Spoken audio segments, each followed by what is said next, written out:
Hi guys, welcome back to my channel. It's Olivia Ebere, and if this is your first time on my channel, welcome, and let's get the video started. So as you guys know, this video is all about getting your kitchen, garage, living room, everything. It's about getting your kitchen to grow, and it's, some people don't know, the kitchen in your hair is like, that's what a lot of us, especially with coarser hair, call the nape of our hair.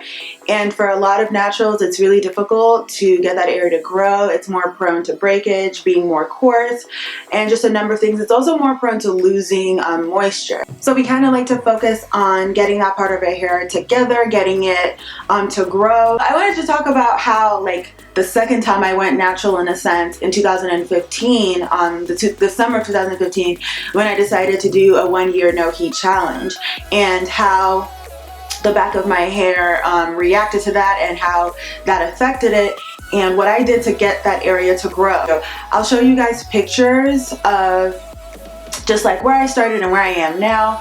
And so basically right now I'm at a 1.5 years of being, I guess, natural again after all the heat damage that I had. So I'm just gonna go ahead and start it and show you guys the pictures and the improvement. And while I'm flipping through the pictures, I'm gonna tell you guys the biggest 5 steps that I think are most important to get your kitchen area to grow. So let's get started. So number 1, first thing, moisturize. Moisturize, moisturize, moisturize. As much as you moisturize the rest of your hair, sorry that my hair is like this. I legit just woke up. I actually already filmed this video. I filmed it on the day of the Super Bowl, but as you know, my dirty birds lost, and then I found out later on the next day when I was trying to edit it that, like, my microphone wasn't even on. So it just was not a good day, a good few days for, you know, us girls in Atlanta, or us people in Atlanta, I should say. So don't want to talk about it. Anyway, back to the video.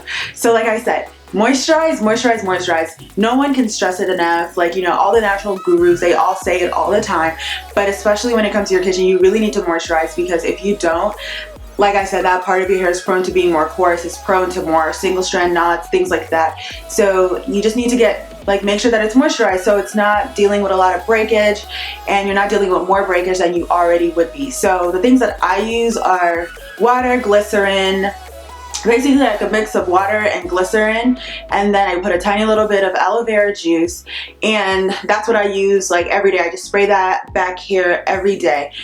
Moisturize, moisturize, moisturize every day, and always seal with, you know, a light oil or a heavy oil if you are high porosity. I'm low porosity, so I use light oils like grapeseed and jojoba oil and things like that. So that is my number 1. First step is moisturize.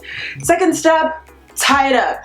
Leave it just like completely away. That hair cannot deal with just like constant manipulation. So always make sure that it's away. Always make sure that, like, if you're going into the shower, that it's covered. Satin scarf, silk scarf, anything, like just anything to make sure that that hair is covered. That's great. It doesn't always need to be out, in a sense, and, like, you know, rubbing against your clothes or rubbing against your other hair strands, because then it'll just like knot up. It'll very easily knot up. So just put it away somewhere.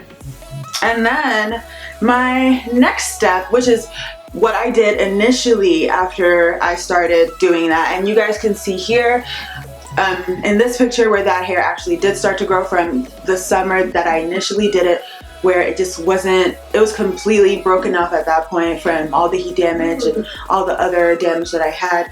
So you can see that it started actually growing at this point, and that was because not only was I, you know, keeping it covered, but I was doing castor oil massages. Even if I wasn't massaging the rest of my hair or all of my hair with castor oil, I would take castor oil and just put it back here and just like massage it each night. And when I say each night, I mean each night, you guys. You have to, I think, in a sense, like, get used to being disciplined and just almost like make that into like making your self-care, your hair care, whatever. Like, you need to make that into just a daily thing for you, so you don't think about it like a chore. You don't think about it like, oh, this is something I have to do. Like, it just becomes a normal part of your day. Like, while you're brushing your teeth, massaging the head, you know, with the with the castor oil. And you only need a little bit. It's a very heavy oil, so for people with low porosity hair like me, like, we only need a little bit of that oil. And then number 4 is braid it up. And this is why my hair is like this. I didn't like want to do my hair for today yet, because I wanted to show you guys how I just keep my kitchen area just like always braided up no matter what. And you guys can see these like little braids that I have. This is how my kitchen area always is. Let me turn around. Yes, but that is how it is right now. And as you guys can see, like I always had it in my pictures, like I always had it up, I always had it twisted, I always had it just braided to the side, I always had it away. Even if I was like stretching my hair for the day or something, I always had that hair away, because it's kind of like that whole idea with, like, you know, having it wrapped up in a satin scarf. If you have it braided up, it's not constantly being manipulated. You can kind of leave it alone. You have to think about it. And the hair grows without even like you realizing it. You're not just completely aware of the fact that, like, wow, your hair's growing, and then one day you measure it, you're just like, what happened? Like, this is crazy. Keeping it braided, keeping it twisted, keeping it stretched, any way where you can keep yourself from manipulating it constantly, touching it, twisting it. Like, I'm a hair toucher. I am constantly doing this to my hair, and because it's braided away, that, and this is all my hair, like I don't have any extensions or anything like that. But like, and actually just now that I remember, speaking about the extensions, when I first started doing it, like not last summer, it's just like 2017, I'm still not used to this year, but but like 2015 summer, when I first started doing this, that hair was not really long enough for me to do this with at the time. So what I was doing, and also I couldn't even like side braid it either because it was too short. So what I would do is that I got, like, you know, cankalon hair, kanekalon, however you say it, and I would just braid it, and I would just have like a short you know, weave braid basically, to just kind of like keep my hands out of that hair, and it really helped. And then as my hair actually started to grow, then I was able to do this to the side. I was able to just do this whenever I wanted, because that hair was growing, and it was growing because I left it alone. And honestly, like, I think that is the biggest thing. Just leave it alone. Do not touch it. Like, just forget about it. And that is my 5th tip. Forget about it. I know that sounds crazy, and a lot of people, I think, like, when they think about going natural, they focus so much on getting, you know, all of these products and all of these things. But honestly, one of the biggest things that you should do is just like keep yourself motivated, keep yourself happy, keep yourself healthy emotionally and physically. That is the 5th tip, is be healthy. And we can add vitamins to that too. Like, I'm taking biotin, folic acid, and iron. And I'm taking the iron actually because I do have iron deficient anemia. Also vitamin D. A lot of women, especially women of color, are vitamin D deficient, because the darker you are, the more melanin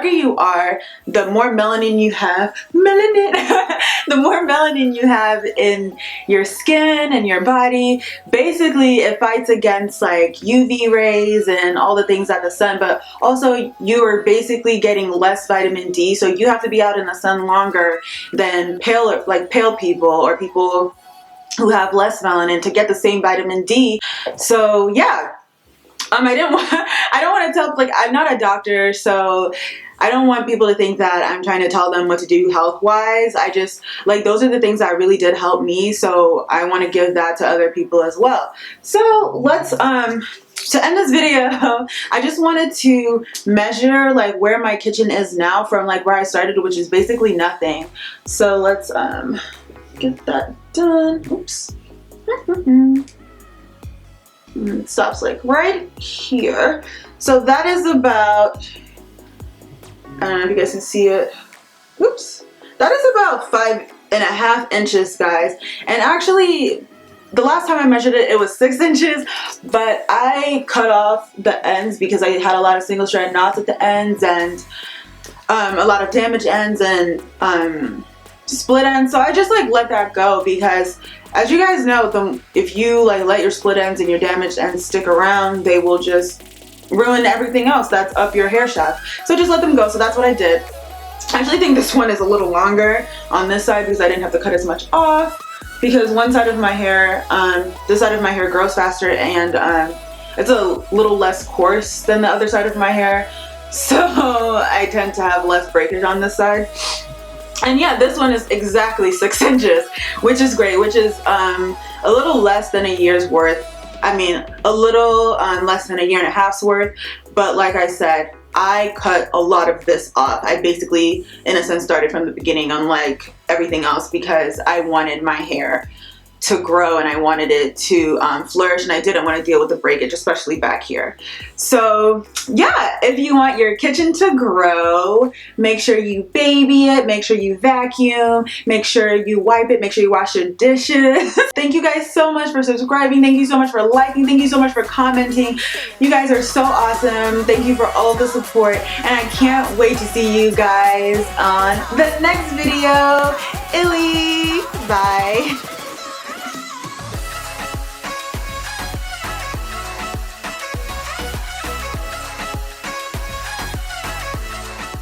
Seriously, when the Falcons lost, I was like in tears. Like, I was so sad. I couldn't believe that it happened. I mean, God, like, I cried. And then my video didn't even load, so I was really in my feelings. Like, I felt some type of way. So messed up. Filming these videos is so hard because I don't have like a sitting position, so I legit just like kneel for a good like 20 minutes or however long the video is. Freaking miserable, dude.